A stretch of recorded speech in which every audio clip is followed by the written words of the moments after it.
Hello, my friend, and welcome to Satsang. Growing up, I was always very proud of this body. It was always fit, strong, and athletic. It still is today, even at 70. And I was also very proud of my mind. I did well in school with not much effort, and I was paid a great deal of money by people for my imagination, for writing and directing and writing the films that I did. And I identified with my body and my mind, as we all do. I identified with my body and mind as me. But it's not me. Far from it. And if we look at life, if we just observe life as it is, we can see that this body cannot be me. This mind cannot be me. Do you know that in your lifetime, you will eat over 1,400 tons of food? And that food is what creates your body, is what makes your body. You eat and eliminate food, and all the food you eat is creating this body that you have. So it makes sense to put good food in it. Healthy, natural, living food, not dead food. So your body is really a combination of the earth, of the food that you eat, of your DNA, the DNA of the body, and also thoughts. Your mind and body are not two separate things. This brain up here and this body are one and the same. What you think affects your body, and your body affects your thoughts. There's no separation between body and mind, really. But neither of these are you. Now, as we identify with our body and identify with our mind, we think the thoughts that we're thinking are our thoughts. But these are actually just like the food we eat. They're other people's thoughts. They're thoughts that come from outside, that we've absorbed through learning, through listening to conversations, through studying. They're not our thoughts. They're society's thoughts. We don't have our own thoughts. We only have a combination of other thoughts. I mean, you can see this if you understand that your thoughts appear in language. Did you create this language? Of course not. Whatever language you're speaking, even if you speak multiple languages, you didn't create those languages. And those languages are your thoughts. They appear in language.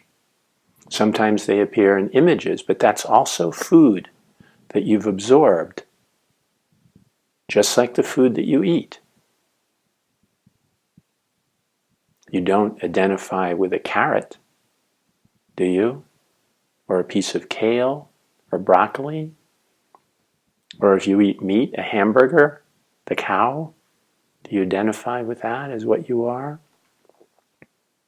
It is what your body is, but it's not what you are.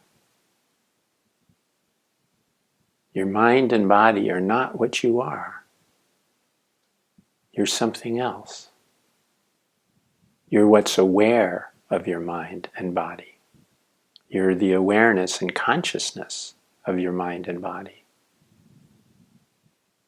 Now, when you identify with your body and your mind, there's a subtle, mostly unconscious fear that's constant in you. And this creates stress in your life. You identify with a body and a mind, which is the ego. The ego identifies with the body and mind. And it's constantly, 24/7, afraid of its inevitable end, of its demise, which you know all bodies do, and minds do as well. There's a limited shelf life for bodies and minds. Fortunately, what you are, there is no such limited shelf life. Before this body existed, awareness and consciousness existed. Your true nature existed before this body existed, before this particular mind existed. And as you begin to wake up to yourself as this unlimited, infinite consciousness, you become aware of your lives in other bodies. previous bodies, and even present bodies outside of this body. This is the idea of reincarnation.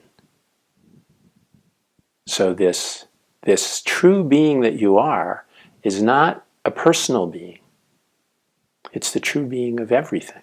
Consciousness, awareness is universal. It's not limited to one person.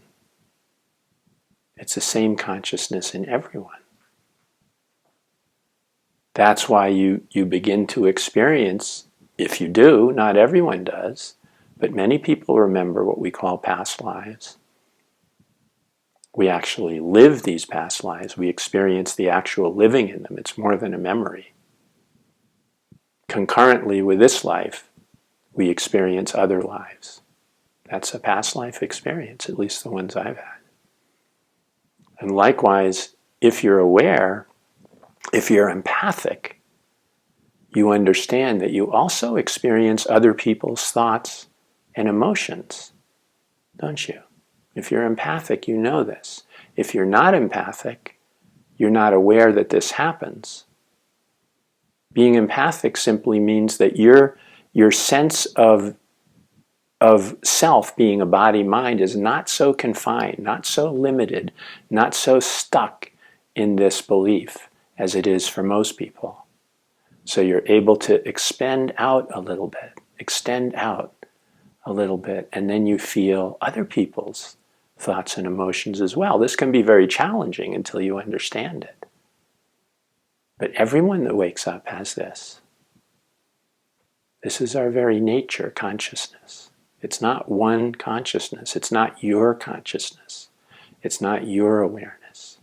It's consciousness. It's awareness. It's universal. And when you open to this, this is why you're aware of other people's thoughts and feelings. And if you're a healer, this is very important. Right? This is the key to your ability to heal people, is to be aware of their thoughts and feelings, to be inside them and experience their suffering, whatever they need healing, that you experience this yourself. And this is how you know it, through consciousness. It doesn't mean that this body-mind is psychic or has some special abilities. This is the nature of consciousness. As soon as you accept and realize that you are not this body, you are not this mind, you don't identify with this anymore. You stop identifying with the body and mind, which is the ego. And you realize that you're something much more than this. We give it a name, awareness or consciousness, but truly it is beyond all names. There is nothing that we can think about this. This is beyond all thought. And yet, because you are this, as soon as you realize and accept that you're not a body, you're not a mind, you naturally want to turn your attention to what you are. If you're not a body and you're not a mind, what are you? And that's when you start realizing awareness itself. You're what's aware of all these things. You're a consciousness that's aware of all these things. And as these things change all the time, because your body is constantly changing. I mean, clearly this 7-year-old body may be healthy and fit, but it's not the same as it was when it was 20 or 15 or 2. It's changed during all that time. It's constantly changing. And my thoughts are constantly changing too. Whatever new input comes in, now it's a new mind. Now it's new thoughts. It never stays the same. But this consciousness does. It doesn't change. It's unchanging. It has no limitations at all, no boundaries at all. It's everywhere. And so when we let go of this attachment to this confining thought that we are a body and we are a mind and this is who I am, and all the stress and fear that comes along with this, Whether you're aware of that or it's unconscious, there is fear in you. If you identify with the body and mind, you are filled with this continuous dread, this fear of extinction, this fear of the end of you, because you know that bodies and minds do die. You cannot escape being aware of that. And that's what creates this unconscious fear. Mostly unconscious because you don't want to be aware of it. It would be hard to go through your life if you were aware of how much fear you had. In fact, it isn't until you wake up and let go of this that you can be aware of it. But by then you don't experience the fear anymore because you're no longer identifying with the body and mind. You're something so much more than this. And yes, it's beyond identification. You cannot really identify with your true self, your true being. It's beyond anything you can identify with because it's beyond thoughts. It's beyond any belief that you have, and it's beyond any identification. And yet this is what you are. This is what I am. And I cannot tell you the great relief it is when you realize this. That's also beyond anything I can say. This profound peace, happiness, and love that is your true nature as consciousness itself. It's freedom from this illusion of an ego-separate self. The ego-separate self is the body and mind, isn't it? What else would it be? You cannot be attached to consciousness. You cannot be attached to awareness. It's impossible. There's nothing to grasp onto. It is your very being itself.